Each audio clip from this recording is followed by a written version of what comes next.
Hey Splashers, welcome back to the channel Splash of Prudencia. If this is your first time here, thanks for stopping by. My name is Prudence and today we are going to be doing something different. I'm going to be sharing tips on what you can post in order not to run out of content as a fashion designer. So if this is what you're interested in, hit the subscribe button and let's dive in.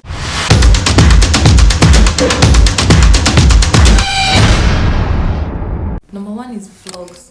You can do vlogs. Maybe you're going to the market to get materials, or if you're someone who goes to weave in the market, you can just vlog the whole process, how your day went and all that. Number two is behind the scenes.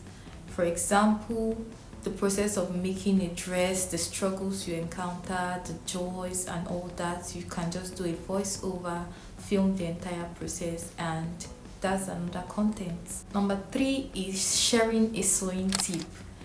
You can just decide to make a dress. If you don't want to film the entire process, you might decide that you want to teach people how to achieve the neckline, or maybe you share a tip on what to do in order to prevent maybe the neckline from bulging. That's a sewing tip and you don't really have to do too much. Number four is what I do often, that's making YouTube tutorials.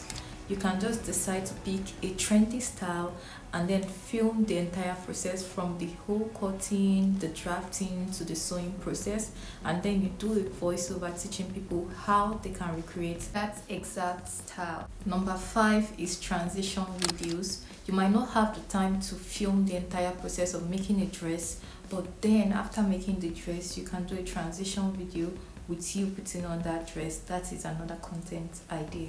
Number six is a get ready with me. It might not be a transition, you might just show your accessories, what you'll be using to put your dress together, and just film a short video, maybe 1 minute video on the process of you getting ready, you wearing your earrings, your bracelet and the dress. Next is a Facebook post. You might not film the process like I said, but then after making the dress, you can just take a picture of you wearing the dress, or a picture of your mannequin putting on the dress. Probably for some originality, you can stand beside the mannequin wearing your dress and you take pictures. You can as well post that on Facebook. You can use that picture multiple times. I do that often. All I need to do is to change the caption, make sure it's catchy, and that's another content idea. Next is an unboxing video. I've done that.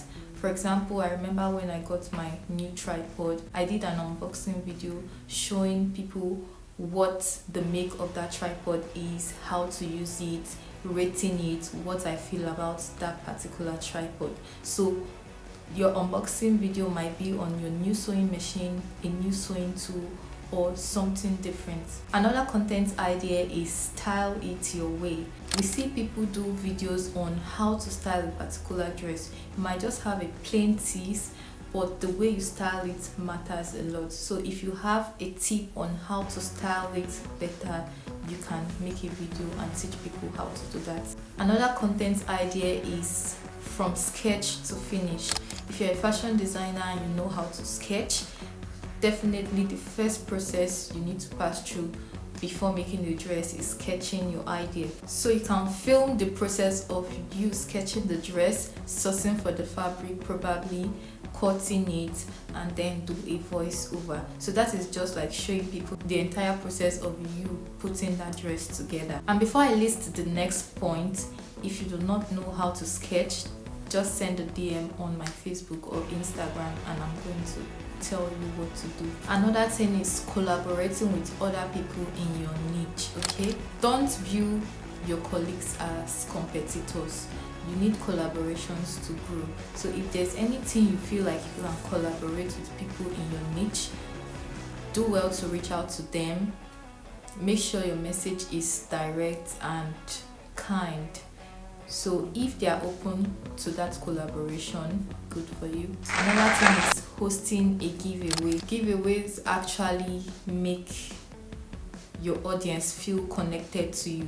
Giveaway might not just be you giving out money, it might be you giving out your knowledge for free.